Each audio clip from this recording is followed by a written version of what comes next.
Morning, everybody, and welcome to another Chit Chat with GF International Solutions, or Alex, as they're now calling it. The young kids are calling it GFIS. I'm not sure whether GFIS is cooler than GFIS, but never mind. We're going to go with one of those two. So, Alex, you are involved in rugby, and do you want to just tell us a little bit about what you do and do a little intro for us? Yeah. Thanks for having me, Graham. Looking forward to it. And I prefer GFIS, by the way. I reckon I can get on board with that. I guess my background. So what I do now, so I'm head coach for Sweden men's side. I do some performance lifestyle mentoring at Loughborough with some of the elite student athletes. I have a coach education sort of online platform business that I've set up with one of my, who's actually my level 3 mentor.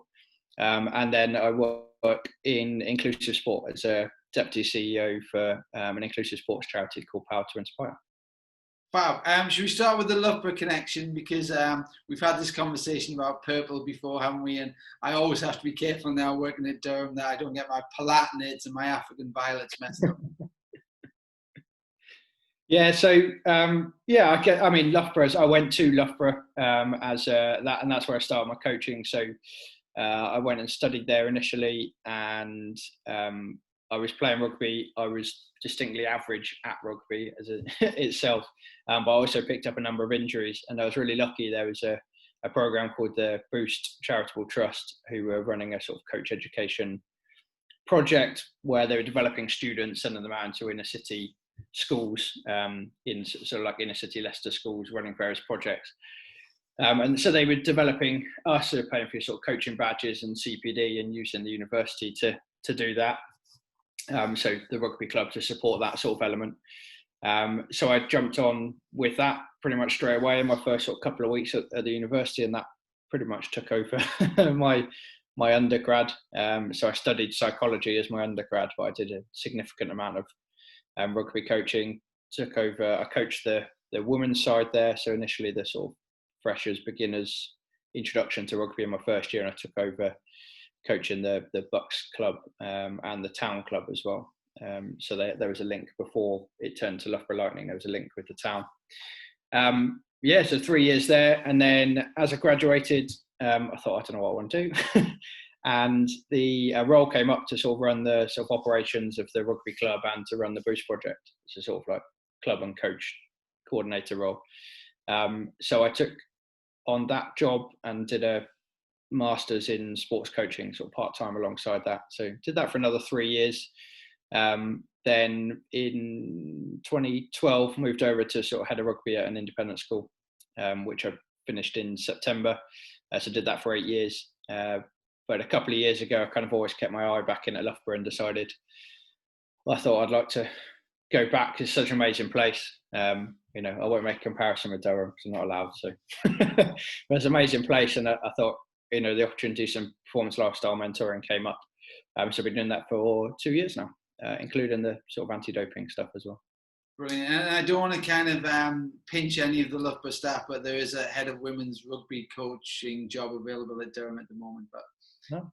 Let's not look into that one. It's a bit early to be showing that one on camera. Right.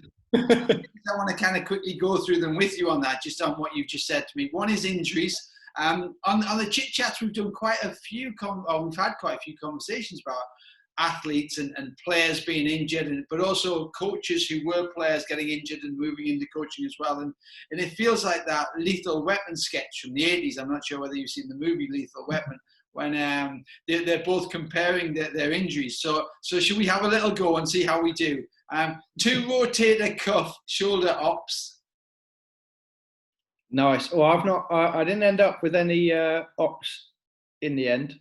So I think you might outdo me straight away, but I was a front row player, so I picked up enough neck and back injuries that essentially the physio went, no, you're all right. So, and again, I was stupid because I was young and I thought, I'd be fine. So I thought I'd try rugby league because there's no scrummaging, but there's a lot more tackling. And I thought I knew better than a physio. Turns out I didn't. We've got one of the rugby coaches from Boston who's on one of the Chit Chats later on in the year as well. He's going to come on, which will be quite fun. And you're right, rugby league is mad. And I remember having the conversation with one of the guys I did some work with when it was Gateshead Thunder. And I said, come on, tell me a little bit about your role within the team. And he said, well, when I've got the ball, I run at people. When I haven't got the ball, they run at me. I was like, so you just basically just run at people for the whole game? Yeah, basically that was it. And I know it's a lot more technical than that, but yeah. I don't know. Coaches have a tendency to make the game complicated, so we keep a job, don't we? Well, I'm so pleased that I won the top trumps on injuries. So that's always a good start to the conversation. We did Derek Redmond, and I had a conversation with Derek, and he, who was the Olympic runner who pulled his hamstring. And we have all that nice music and emotional connection to Derek's story. And he was going, Graham, I've had 7 Achilles operations. I was like, yeah, you win that one. as a former sports person who still carries a little bit of ego around, you kind of think, well, I lost to 7. Not to mention all those other ones. I avoided the op. So I think, like I said, I wasn't a world beater at what I was doing. I think, I could always, I got to where I was playing because I could think my way out of trouble or into doing well, and it turned out that I transitioned into being a better coach than I was a player anyway. So I did detach my hamstring once, but that wasn't with rugby, that was running. So that was an interesting one. That was quite painful. That is. I've done a hamstring one, 12 weeks I was out, and it is that noise of pop, and you just go down, and I was like, oh, that is crazy. I do it on a clay court with a French Open on at the moment as well. I just had flashbacks of that. That wasn't very nice. And then, so the next thing, injuries. I win on injuries one. I don't think that's a good win, by the way. And then you mentioned doing psychology, which obviously is the area that I've been working in for probably the last 15, 20 years. What made you think rugby and psychology and getting involved in those two things?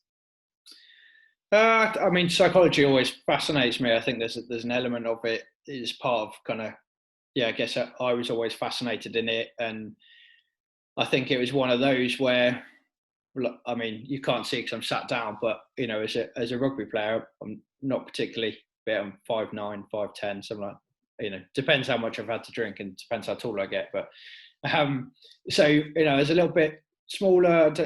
I guess it was about trying to find those extra gains. So when I was playing, I would be like, how can I be better as a player through psychology, through training, through other, and it just kind of took my fancy. And again, I was lucky that at school, I didn't do A-level psychology. They didn't offer it where I was.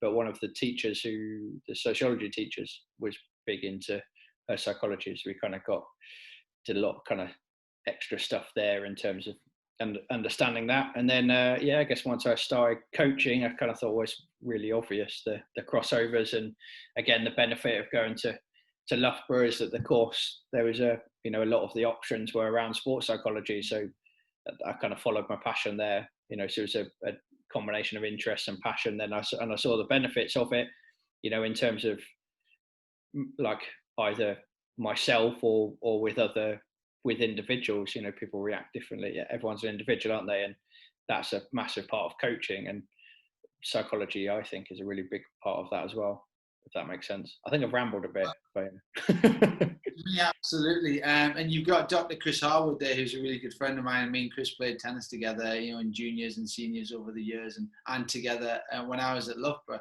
And I'm glad you picked on everybody's different, because that for me is the basis of psychology and what we should be doing, especially from a coach's point of view, is that I've been in coach ed as well for a good 20, 30 years, and we tend to pitch coaching down the middle somewhere, and we hope people fit in. And we've, I guess, over the last 10 to 15 years, we've made big strides to go the other way and start to pitch our coaching to what is needed, which I think is a fab thing. And everybody has different personalities, they have traits and they have behaviors, but they also have responses to things which are slightly different as well. So I've got a bunch of players who, when things go wrong, they respond, they go very introvert, they don't want the ball, they don't want to be involved in the game, they stop talking, their confidence levels drop a little bit. But on the other side of things, I have people who respond completely differently and go irate, throw hockey sticks, throw tennis rackets, shout at umpires, have massive conflict with players. And yet off the pitch, the roles would be completely reversed. So I guess the knowing the personalities are really important, knowing your athletes are really important, but then knowing how to communicate and work with them is even more important. Yeah, definitely. And I think, I mean, again, what you said there, we try and pitch coaching down the middle. And one of the things I learned over the coaches like to control a lot because they feel like then they're doing stuff. And it's weird, isn't it? You go, you know, you take rugby and it's just, oh, let's create this chaotic environment because the game's chaotic. And then when you get to training, you're like, no, I need like all of these different color cones and bibs, and I need to know, and they need a game plan that runs, you know, for, you know, minute by minute. And actually, I've never been one that's to kind of try and structure the game too much, I think, because I enjoyed playing it more, that kind of more chaotic, but I have certainly in the past been guilty of kind of going, right, I need it to be organised and we'll try and find this middle ground. And yeah, it's probably the best way to put it. And then it's that, you know, you take even something like your pre-match routine, you try and go, you talk about trying to control the controllables for individuals, but you've got to control certain elements, but then allow them to be themselves. So, you know, like a pre-match, you'd be like, well, let's meet an hour and a half beforehand, and then we're going to do the briefing, and then this is going to be your warm-up. Whereas actually, you kind of go, well, some people don't want to it to be their whole day, so they don't want to meet that far before a game. And actually, I realised I never asked them, like, the players. So then you kind of go, what are your thoughts? And you kind of get to this, right? Well, as long as they're there, sat in the change room at an hour before kickoff, that's fine. Then they've got their own time for 10 minutes. So as long as they're there, their own time can be them grabbing a coffee and, you know, walking around the ground, or it could be chatting to someone else, or it could be putting on some, you know, heavy banging tunes, whatever, whatever they want. And then again, even into the warm up, you kind of go, you increase the amount of individual warm up time within that, because people want to spend time. You know, there's an element where you need the team stuff because you need that team cohesion, but it's that trying to make sure you can get the individual elements in within the team, I think. You know, again, I still do self-focus boards before a game. That kind of like, what are your, you know, in the lead up to, say, a test match, you kind of, what are your goals for the test match? And then you have them up in the change room. But again, some people want those public, some people don't. Some people actually kind of don't want to write it down, but they'll happily talk you through it. But you kind of, I found you only learn those things by trying them, or certainly I did. You know, people might learn them, you know, just by hearing other people, which is probably a better way, wouldn't it? But that's what we do. Yeah. These little chit chats to share those experiences, because I think younger coaches and younger athletes watching some of these start to go, oh yeah, I haven't tried that. Maybe I should try it. Maybe that's a good thing. It's a good start. Yeah. If I was going to say, with your psychology hat on and your coaching hat on, how much does Alex Laybourne, when you're with the team, is it psychology? How much of it is it coaching? Where's the crossover? Where's the links? It's on. I guess it's that. Some of it's, I'd say, obvious, but that's a bit. It's not. It's obvious to us, but it's kind of like once you look into it and delve into it, I think the bits where it's easier are things like place kicking out of hand for the corner, your close skills, so your line out throwing and that. So trying to get them into that, some of those mental skills to perform close skills. And then I think a large part of it's around a lot of it's around resilience. Again, you talked about earlier about how people react to different scenarios, and, you know, how they react to, that's where controllables comes from, which I imagine most sports use, and, you know, you hear it in a lot of rugby environments, but, you know, you can't control conditions. You know, if you go to an away game and they haven't opened the changing rooms, or you've got a tiny changing room, or you get a referee where you don't agree with how they interpret the rules, etc. You know, how do they deal with those types of things? And I think that comes from, you know, I was head of rugby in a school, and you have to be careful when you transfer. So that was great learning, because you're kind of educating the kids anyway. You know, I taught most of the rugby lads psychology or business, and I was like a pastoral leader, so I was deputy head of sixth form. You have to be careful when you get to adults that you don't treat them like kids, because that's a frustration. But you learn those skills in terms of those one-on-one conversations, and the kind of, you know, sometimes it's, you know, you don't realize this problem until it happens, and then you pick it up as a conversation afterwards. So you kind of go, well, you know, how have, you know, I'd say an interesting conversation with a with a coach once, which was, I watch their behaviour on the sideline. But you kind of then go and have that conversation with them, and you kind of go, if you want to be moving into this type of environment, then that sort of reaction doesn't work. And then you kind of get into this conversation that's around, how else could you deal with that? What were your frustrations? Where else can you park that? What impact does it have on the people around you type thing? So I think it's easy. I mean, I think if I sat down and planned a session, I wouldn't necessarily go, right, where are the sort of mental skills and psychology tied into this? But I think the way I coach, I think it builds into quite a lot of it anyway. I think, but it might take someone else to come watch me and then say, no, you're lying. Or you've got this entirely wrong.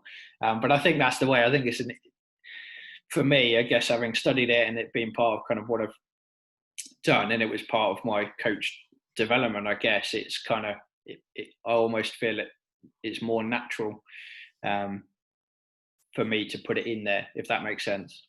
No, it does. Now I'm answering, I'm thinking, God, am I doing it? No. And I'm quite pleased you brought that up, because that's almost my second question, which I think I had in my head before I asked the first one, which there you go, a little bit more psychology. For me, one of the most important things, and having done a lot of coach mentoring over the years, is the coach's behaviors, the coach's psychology. So we pitch all these values at the beginning of pre-season, we get the culture right, we talk about the tactics, we talk about how aggressive we want to be in the scrum, all of these things. We talk about communicating, managing your emotions, controlling your controllables. And then I see the coaches going absolutely mental 5 minutes into the first game of the season, going, I'm not sure you're sharing the right message here. Yeah, and it's, again, I feel like I'm lucky in some way. Well, I'm lucky in a lot of ways in that I started coaching essentially at 18. So I get to the point, where people are retiring now from playing and they're going into coaching now for the first time. It's a completely different skill, whereas I've got all of that learning from, you're looking at 15, 16 years worth of lessons where, not only was I learning to be a coach, I was still maturing as a person, as an adult anyway. And I look back at some of them and I go, oh, when you kind of go, oh, I can't believe I did that. I wouldn't say I got sent off, but I got asked to, was it sent off? I don't know. Anyway, I had a game where I was coaching a school game, and the referee basically said, it's probably best if you're not, on the touchline. This was in my first or second year. And that for me was the time where I thought I was really frustrated. And then I sat back and reflected, and I was like, actually, I'm asking all of the, my excuse to the kids was, oh, well, you focus on all those things, I'll deal with those issues. So where you're frustrated, I'll take your frustration and I'll deal with it. But actually, that was just an excuse for myself. That was me going, well, this is my reasoning for why I would behave like this. And, I think, depending on because I think I'm quite calm and chilled generally, but that seemed to be the only thing that could, when I'm in the kind of, and some of it is that I didn't have all of that. Having stopped playing earlier, I didn't necessarily get all of that out in my playing career, that kind of full on, I'm in it, because that's the way I'd get fully into it when I was playing. And so, so it's that, you learn some of those lessons. And I think certainly over the last, in fact, I've had it, my physio was a great sort of blind spot for me at school. And she was, when I left, she was like, the difference from year 1 to year 8 was phenomenal. And about halfway through, she was like, you could just tell almost the maturity of it. And that came from reflecting on the game and some of those, the sort of kind of going, when you think about the psychology element of it, because again, in the school games, what the kids like is they like to feel like they've got these special different areas. It's not just turning up and playing rugby. They like to get a little bit about nutrition, a little bit about psychology. And I guess, that was that. So it's that kind of constant learning that came with it. I'm feeling bad about those things now, but they're all learning lessons, aren't they? It is absolutely. They're all about learning lessons, and the fact is that you're reflecting. For me, I'm kind of going, yes, that's exactly what I want from a coach. I want that from an educator. I want somebody who's actually going to be involved with sport, who is able to reflect and be honest in that reflections. And not one of us can not put our hand up when we turn around and go, have you ever made a mistake? Because we all have. We're human, and that allows us to learn and get better. I think the difficulty is where you see coaches who are just repeat offenders all of the time. And I didn't want to bring the government into this conversation, such an early morning session about COVID-19. Should I go out? Should I stay in? Should I go to work? Should I not go out? Stay calm. Coach goes nuts. Control your emotions. Coach goes nuts. We have this conflict sometimes. We have to have this self-development, the self-worth. We have a program which I'm going to say GFIS now, because allegedly you said it's cool, so GFIS is cool. Called it's called the sport and life coach, which looks at coaches, but all of the things that coaches will go through as normal human beings, but with a sporting slant on it, because coaches don't want to talk about their own honesty. They don't want to reflect about their own personal development, growth, their communication strategies. But they're more than happy to talk about other people about that and other sports. Yeah. So we've launched a program called the Sport and Life Coach to allow coaches to hopefully have that reflection on who they are and how they can enhance their performance just by being a little bit better themselves. Yeah, and I think it's massive. And again, I was guilty definitely early on in my coaching career of kind of sometimes thinking I knew all the answers, when actually I was like 19, 20, 21, and I definitely didn't. And I know now, it's the classic, isn't it? Now that there's so much I don't know, but it's taken me time to get there. And then part of that was then that kind of, I always felt like going into it young, but with I had a good background of rugby and, really good environments, and then being in Loughborough, had the opportunity to basically coach 24/7 if I wanted to around there, and then obviously have my lectures, but but you would have that, and then I always felt, when I went to my level 3, for example, I was the youngest there by maybe 10, 15 years, and you kind of go, and all of a sudden I felt there was an element of judgment on me, kind of going, even though you go through this whole application process, interview process, video, like a CV, a video of you coaching. It took me 2 attempts, I think, to get onto it. And I kind of, I then almost felt, oh no, I need to really prove myself. And I kind of found myself, almost locking heads with, some of the educators. And then, so I extended that over. So rather than being 12 months, I got pushed out over 18, I think, or 18. And actually that was a really good time of that sort of reflection time. And I kind of came back, and I remember meeting the head of the head of the level 3 at the end of it, and he was like, I can just tell the difference now. And that was a kind of key point for me, I think, was that just being prepared to I think I've always been prepared to be reflective, but sometimes it's hard, and it's that I don't know what stops it, what forces it happen. Again, it's young. You see it with young players, don't you? They think they've got all the answers straight away, and actually that's fine. Well, I always say that's fine, because they'll learn soon enough they don't. But whilst they think they've got all the answers, they almost feel like they're invincible. And so they do stuff which is amazing.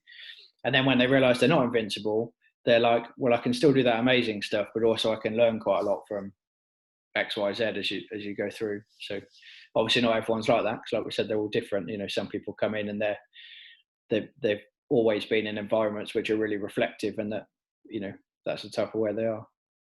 I don't know if I've gone off on one there. Interesting.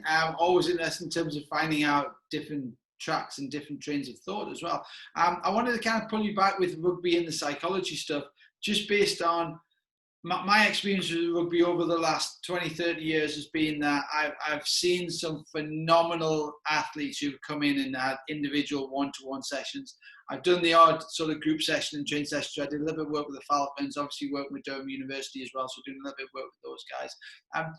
there still feels a little bit of a stigma around the word psychology with rugby, and I know we can obviously quote conversations that England took a psychologist down to Australia and won all 3 tests for the first time. That was the first time they had a psychologist there. We can all give those examples of that, but on the ground, do you see a change, or are we still thinking, well, rugby's a man's game, we don't need pink and fluffy psychologists hanging around having a chat with us?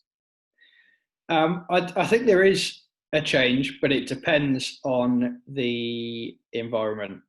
So one of the lockdown, again, as challenging as it's been, there have been some massive benefits to come out of it in all different aspects of wherever. And I think one of those is that coaches in rugby in particular have shared a lot more, especially those coaches at the top end. And you see people talking a little bit more about, and it might be the word psychology, like you say. So you see mental skills being used as opposed to psychology. I guess that's probably a way of people going, well, it's not psychology. Don't worry, you're not, you're not losing it. It's mental skills.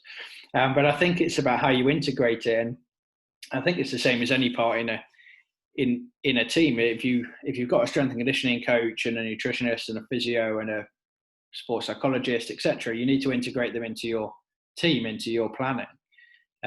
Again, one of the things I've had to get better at is that I started off as a sort of jack of all trades because I worked in lots of small environments. As I've gone through and I've got bigger environments and more people working with me, I'm kind of like, I need to make sure they're actually experts in what they're doing. So whereas when I first coached Loughborough Women's and the sort of freshers group, I would do the strapping, the injury strapping, I would do the nutrition, kind of like going, well, I spoke to my missus, who's still my missus, my wife now, and like she was doing sport and exercise science. I was like, oh, can you help me with some nutrition? So you do all of those things, and now you get to a point where you go, I've got all of these people, and they're experts in their field, and they've got to this level in their field, so why don't I make sure I use them rather than being a sort of control freak, which is what I would get called a lot in terms of, and it comes back to that very first one, doesn't it? Wanting to have control of everything around you. So, and I think those who if you have them, it depends on the person who's there, if they draw them in, because ultimately you've still got this kind of structure, haven't you? This kind of the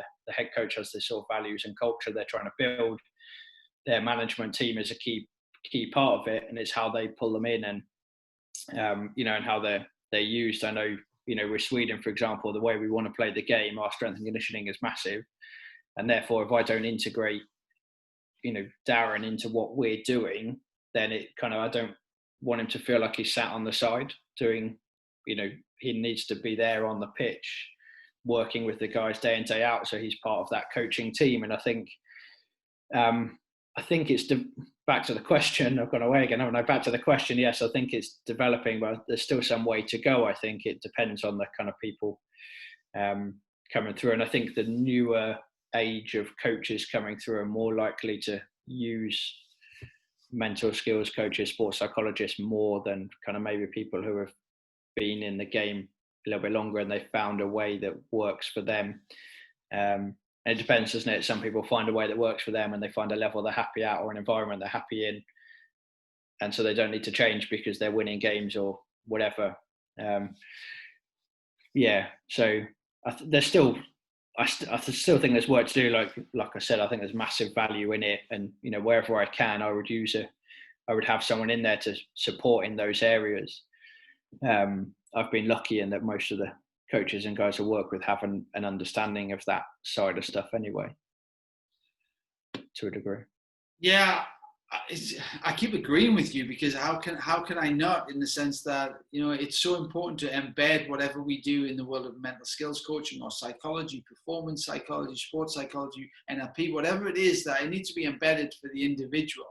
But what was really interesting was having had the conversation with probably one of the first junior England players that I saw, who came into my office at about 6'5", 6'6", probably weighing about maybe 16, 17 stone, full muscle. And I'm this small kind of older tennis player, kind of former everything. And just see him burst into tears, and literally as a broken young adult, based in his confidence levels were so low, his performance levels were so low, but he was such an exceptional rugby player. And we just look at people, and I guess also Tyson Fury is a good one as an example. We see these people physically, and they're tall and they're strong and they're in an aggressive sport, but they're no different to everybody. You know, we have emotional connections. You know, we're vulnerable. You know, we have this thought process. The brain doesn't lift muscles, so therefore, we have this perception of rugby players and of boxers of just being these physical species that don't care, don't show emotion, and can't be upset. And it's so far from the truth. They're no different to, you know, anybody else who might just need a little bit of support, you know, in the mental capacity. Yeah, and you know, it's spot on. I think it's that, again, you take rugby as an environment, sometimes you need to show ego and bravado to, and that, you know, and again, that is probably partly has in times been my problem, that I don't do that, because that's not, I really struggle with that kind of putting that across, because I'm, as you know, I kind of am what I am. So just why it's really hard to rein in my emotions sometimes. But it's the kind of, sometimes people go, oh, there's a need for me to be the big I am, or the big, you know, especially if you're 6'5" and 17 stone. And I think that puts its own level of pressure on. Again, probably where I saw that is through, you know, it's really obvious at school, you know, where you get like the 14, 15-year-old who's the size of, you know, a 20-year-old already, and they smash through everyone. But actually, ultimately, when you take them out of that rugby environment or the sporting environment where they dominate everything and everyone thinks they're really mature and they're the best because they're physically developed, they're still a 14-year-old. And you kind of, people forget, you kind of go, well, actually, you're still dealing with a 14-year-old. It doesn't matter that the fact that, you know, if they want to, they could pick that kid up and throw him over a fence. That's actually probably a bad thing, because you kind of go, oh, well, they're big, they're an adult, so they can deal with their emotions. But actually, they can't deal with their emotions, and they've got this physical size and strength that they probably don't know what to do with.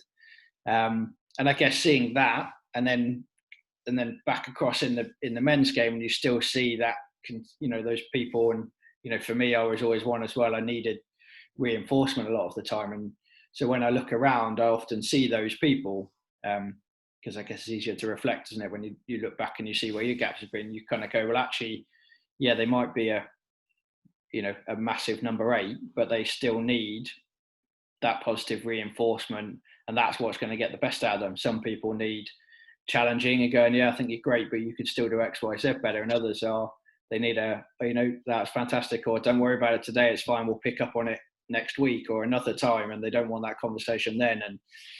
And I think it's that, again, everyone has those same things. And sometimes rugby can be difficult because almost the expectation is that you're like that. And if people are like that, they kind of go, oh, they're a bit bravado, and so they're fine. Whereas actually often that's masking, you know, where the problems might be. And then you get the time where it kind of comes, you know, go back to the, you know, comes back to did we talk about the rower before? Have we talked about this? Where you kind of go and they need some, you know, someone needs some time off basically, and you kind of, or in any sort of environment where you kind of go, well, actually they need 6 months off, and you go, why do they need 6 months off? They look absolutely fine. They're playing well and they're throwing around. They've still got this bravado, and you go, well, they've got all of this other stuff kind of going on that you haven't necessarily seen. And again, that's why I think it's so important.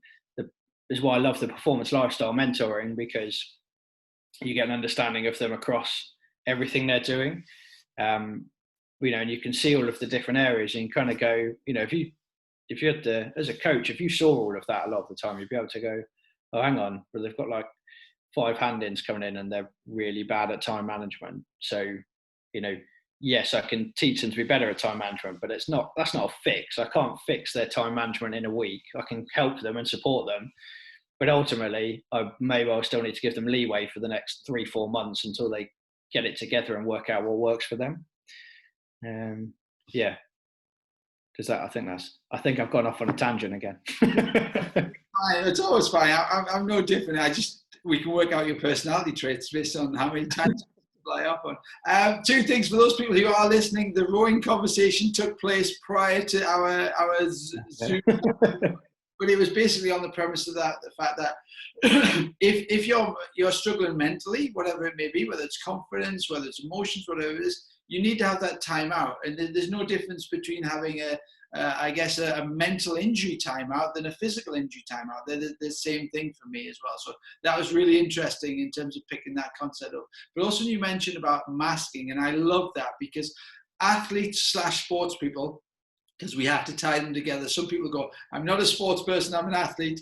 Some people go, I'm not an athlete, I'm a football player. Well, athletes / sports people to keep everybody happy. And I'm going to put coaches in there as well, are some of the most vulnerable people that I know, some of the people who have the lowest self-esteem and self-confidence that I know, but have the best sporting game face mask that I could ever design. If I was going to say, right, I need to design a mask that when I walk out the door, I can go from broken, crying, tears to an individual who's got no control over his life to somebody who's in charge of a rugby team. A sports ego mask, perfect. Yeah, definitely. And and again, I had a conversation with a good friend who's going up the sort of refereeing ladder, and I said, "What is it that you?" And he was a championship rugby player, and then kind of has pushed up through decided at sort of 30, still had some seasons in him, but when actually, I want to follow this path, and he's done really well. And I said, "What is it that you miss in there?" Because it's one of those things. I enjoyed refereeing when I was injured. I refereed and I coached, and ultimately I decided I'm going to coach. Because you can't referee and coach on a Saturday. It doesn't work. Although some referees would argue that coaches try and do that anyway. But I said, "What is it that you miss?" And he was like, "It's the being in a team." He's like, "It's really lonely. It's really isolated." And actually, until he's got to now, where he's at level sort of 3-4, so. And looking to push to go higher. It's only now that he's getting a team of 3 or a team of 4, but that always changes every week anyway. So yes, on a Saturday you now meet with, he's got 2 assistants and a 4th official. He's not had that as he's been over the last sort of 4 or 5 years working up through the leagues, or 3-4 years. And I think for coaches a lot of time that's the same. And like I said, I was a jack of all trades at the start, and it's can be quite a lonely place, especially if you're kind of going. If you feel like all of that pressure's on you, until you learn what works in terms of how you work an environment and run an environment. And, again, Loughborough was the first captain I had at Loughborough was Elle Snowsill, who's at Bristol Ladies and Wales and Barbarians.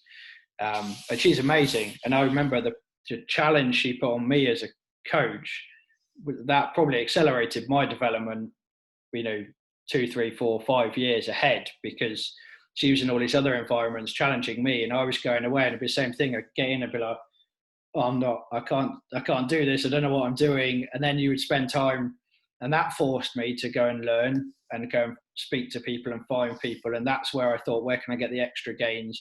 Well, I need to use some of my psychology and more of the nutrition. And so again, I found a way. It's that kind of imposter syndrome, isn't it? That kind of, which I still get now, that kind of like, should I be here sometimes? And so you get, and because it can be a lonely place, and I guess again it's the same for an athlete. If you're one of the top players in your side, and everyone's kind of looking at you to score the winning goal, the winning try, the winning drop kick, etc. And in a team sport, you have to put that mask on, because almost you're in that same role, aren't you? You've got to be what people kind of expect you to be in many ways. It's really important, and I think that makes the transition quite nice between, you have to change your mask from the environments that you work in. And you mentioned Sweden earlier on, so I think we should just kind of have a little conversation about how did you get to be the Swedish coach for rugby. I'm going to throw out Mia Mo Graham, which is my worst translation version of my name is Graham in Swedish, having had a few Swedish doubles partners over the years.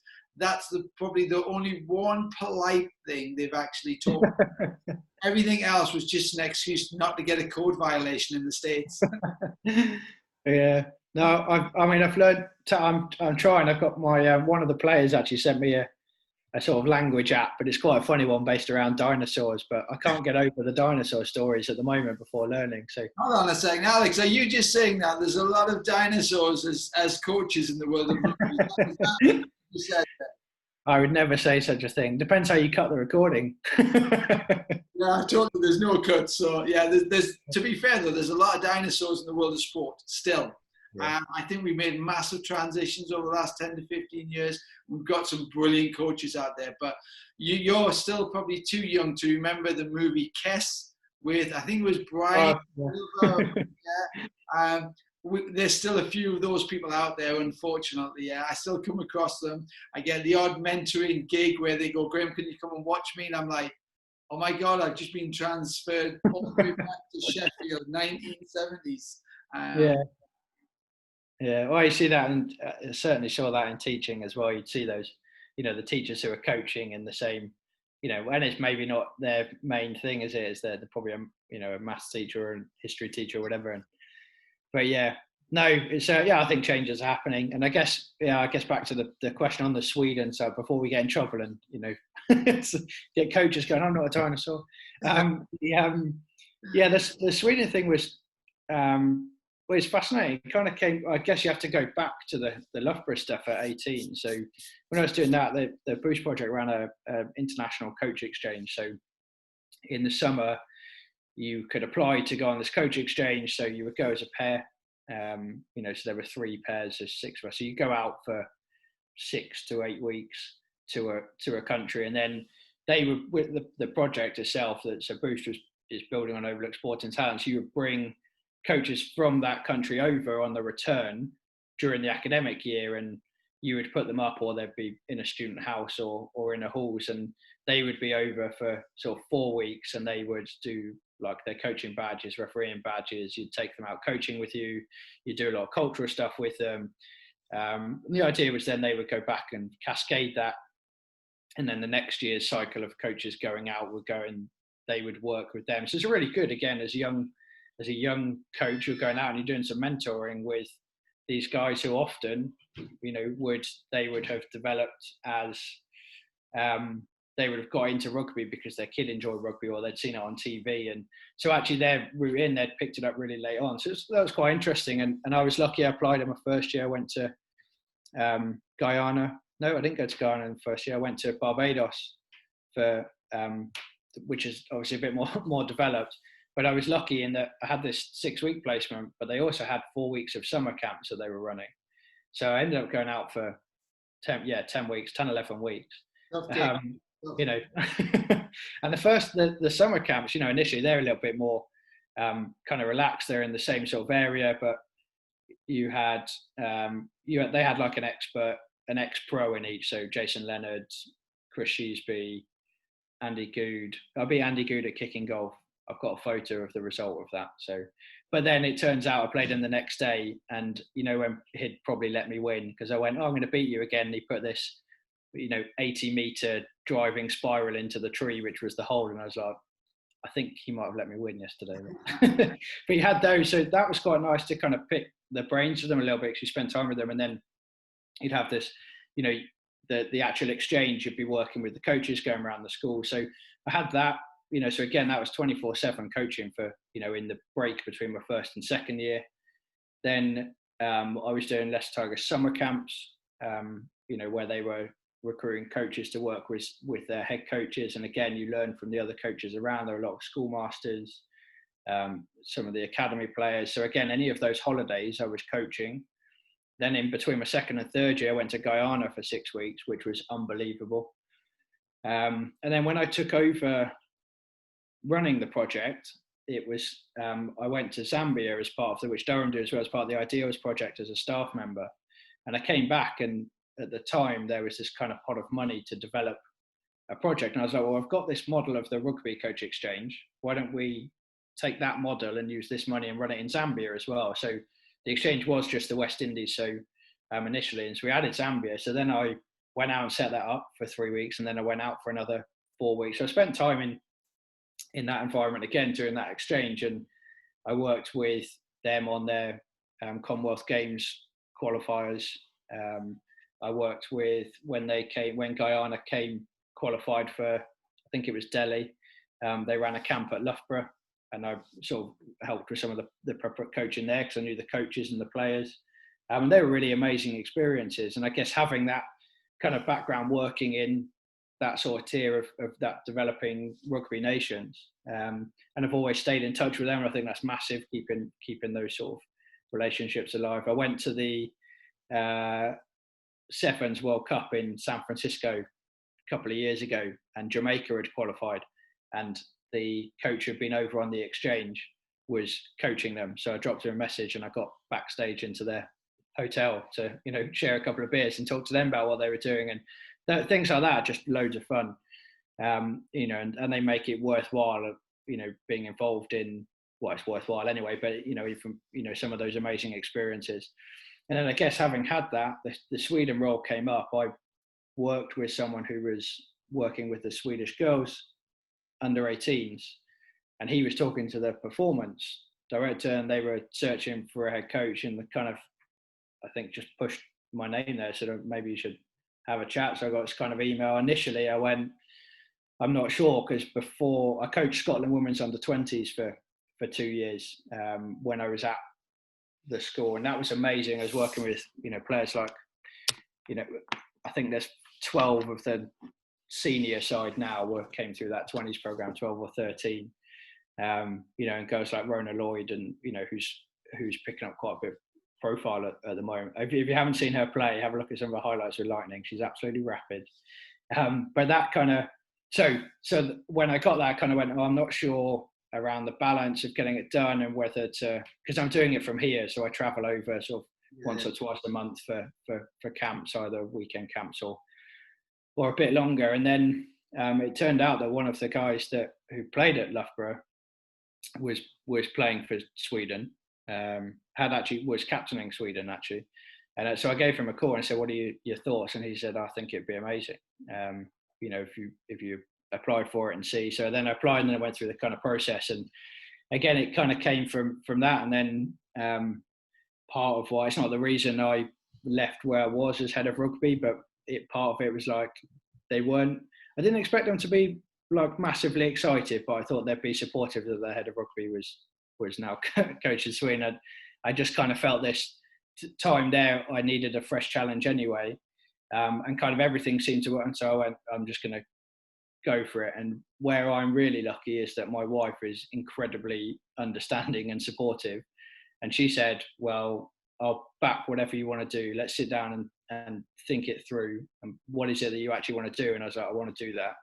And she went, fine, throw in the towel. And so I threw in the towel in February at the school, bearing in mind I went to lockdown in March, and so I was going, I haven't got a job. So I was quite lucky then again there in terms of the bits that I've picked up. But it was that I kind of went, I can't turn down this. It came to the point I was like, I can't turn down this opportunity. And I knew every time I come back to it, I was like, I never outright said no, which meant I knew that I was always going to go back to it. So I guess, that's a really long-winded version of the story. Philosophy to have. I've always had this kind of expression about why not. Always people talk about why. I've always had a thought in terms of why not. So if you have the Swedish job, why not? Why would I not take it? Why would I not challenge myself and learn and go and do that? And if we want our athletes to do that, then we also have to try that ourselves as well. So fab, brilliant on that one. Normally what I've done, Alex, is I've kind of wrapped up all the little chit chats with some top tips. Give me 3 top tips. So I'm going to have to split yours. So what is your top tip to a coach in terms of how you would get them to embed psychology into what they do? I think go away, do a bit of research, look into it in terms of what it is they want to get out of it, and then try and make it part of what they do. If they work with other coaches, share it with them. So spend some time going, do we understand our players and what makes them tick, and make sure when you have I know time is always hard to come by depending on the environment, but you kind of go, you either share it by email, go, this is fascinating, have a look at this, and it might bring a conversation post-training when you're having a beer, or if you got a chance where you're lucky enough you're in an environment, you've got more coaching meetings, and you go, actually, we need to spend 10 minutes thinking about this, and just try and make it part of what you do rather than trying to bolt it on. So that embedding, I don't think, comes if you go, right, we're going to make sure we do this in here at this time. You try and embed it in the kind of elements that you're doing. But yeah, certainly going away and having a look at it, and just try some basic stuff individually to start with, that sort of individual conversations, trying to understand them, things like focus boards. How do they like feedback? Do you understand them as an individual rather than just a player? As a 6'5", 16 stone rugby player, male or female, it doesn't matter, who you just look like an absolute monster. What's your top tip on getting them to think about, actually, it's okay to not feel, emotionally on track. It's okay to feel a little bit lacking in self-confidence. It's okay not to manage your emotions very well and to get some support. What's your top tip for those guys who are out there who are thinking, actually, I need some help, but I just don't know how to go about that yet? For the athletes, top tip for the athlete, find someone they trust and they're comfortable with, and just talk it through with them. So whether that is, whether they're given a performance lifestyle mentor, or whether that's a tutor that they've got, or a warden, or whether it's just a kind of someone who, I would say, someone outside of their sport. So even if it's a housemate who doesn't play sport, and just have that kind of, find somewhere you're comfortable and talk it through with them. And you'll find actually a lot of the time you don't need someone to give you the answers. You just need someone to talk it through to. But the hard thing is finding someone you're comfortable having that conversation with. And it's difficult because it's taken me so long to get to that point. Even I find the worst. When they're like, psychologists need the psychology, don't they? So we're all working on that. And the physiotherapist who I do a lot of work with yesterday, he went into lockdown because he also works for the NHS. And he works on the front line too. And one of his fellow staff got tested positive. So he's gone into lockdown and he's in for 2 weeks. And he said, Graham, he goes, I'm going to take up some running in the garden because I know you did a lot of running. And we went for 130 days. I ran 153 miles in my garden. I'm doing it for charity, for the RVI hospital. And he said, oh, how big's your garden? I said, well, I have to go there and back is 1.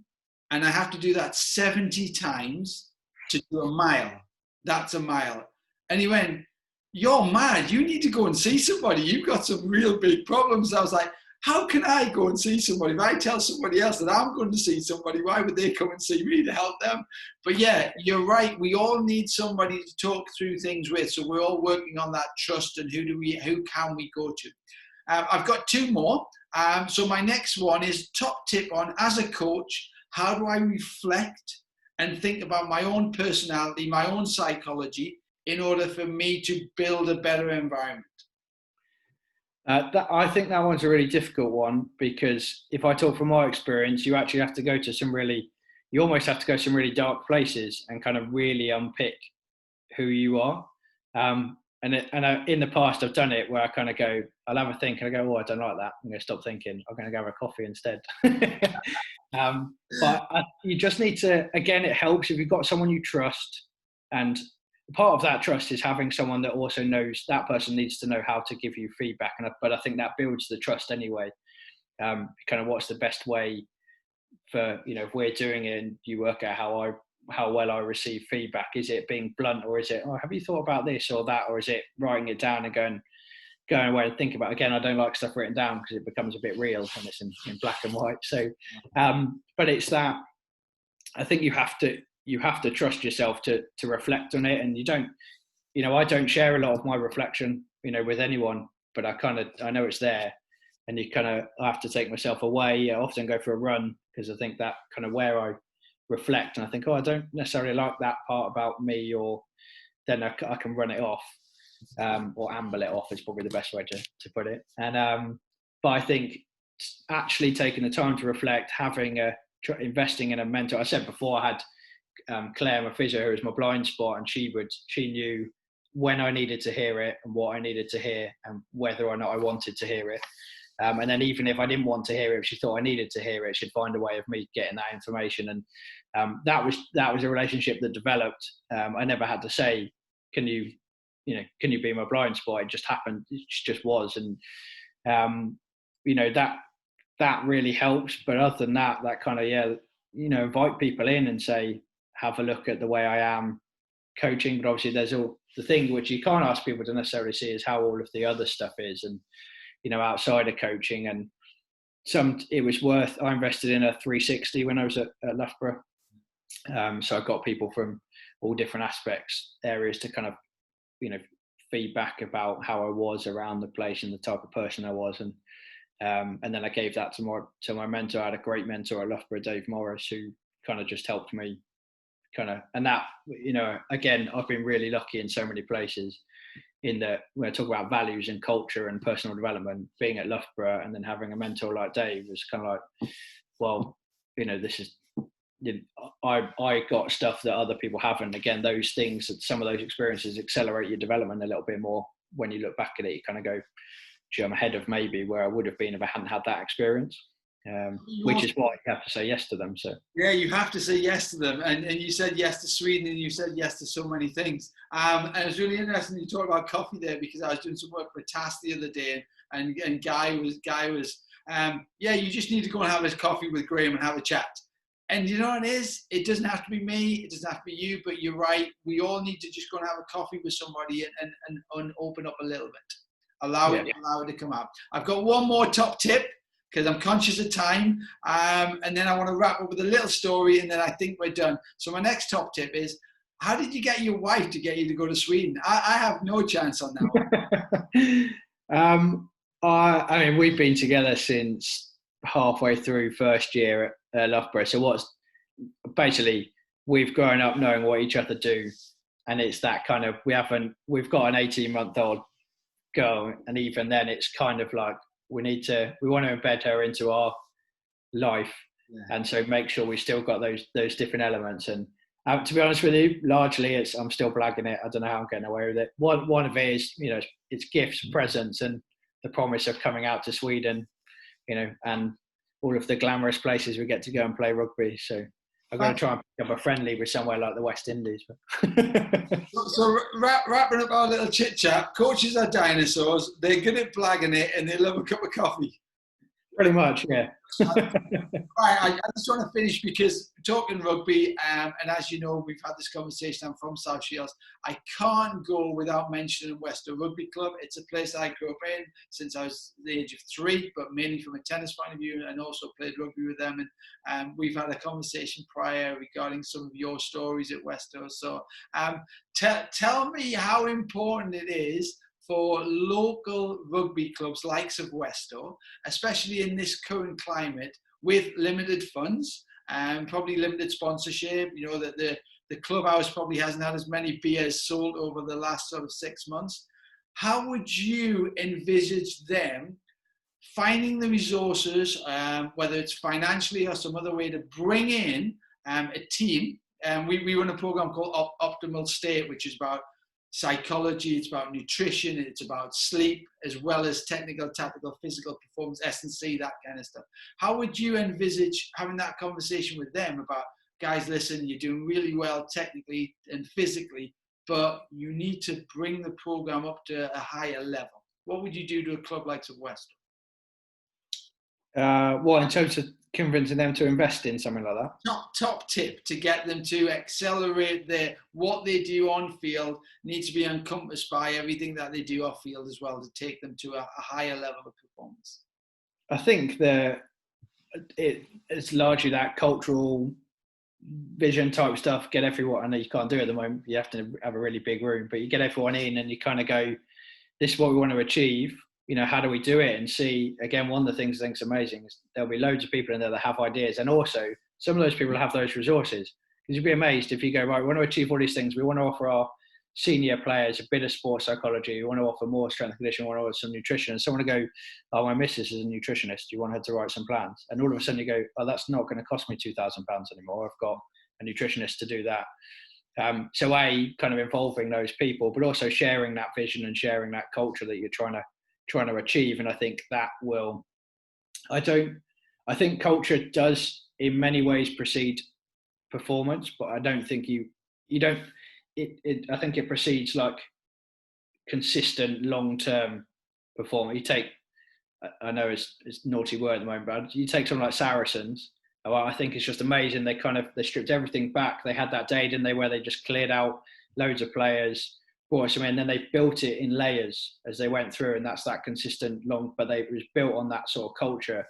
I think without that, you can still get performance, but it's maybe won't be as sustainable or long term. And I think by trying to, for clubs like Westo and so on, they're the pillar of a community in many ways, a sort of centre point in the community, and kind of going, this is what we're all about. And you want the kids coming there, growing up, going, oh, I'm going to go down to Westo and play rugby, cricket, tennis, whatever it is, and that becomes a really important part. And parents are going, they know their kid can go there because they're gonna, it's going to be really good for their own development.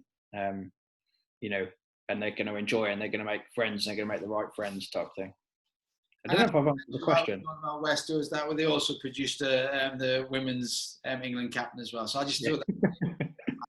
Alex, it's been an absolute pleasure. Dead conscious of time, so thank you very much. Let's do this again, and maybe we'll get you over in Sweden. We'll do a little session while you're over in Sweden as well, in terms of actually you on pitch side doing some work as well.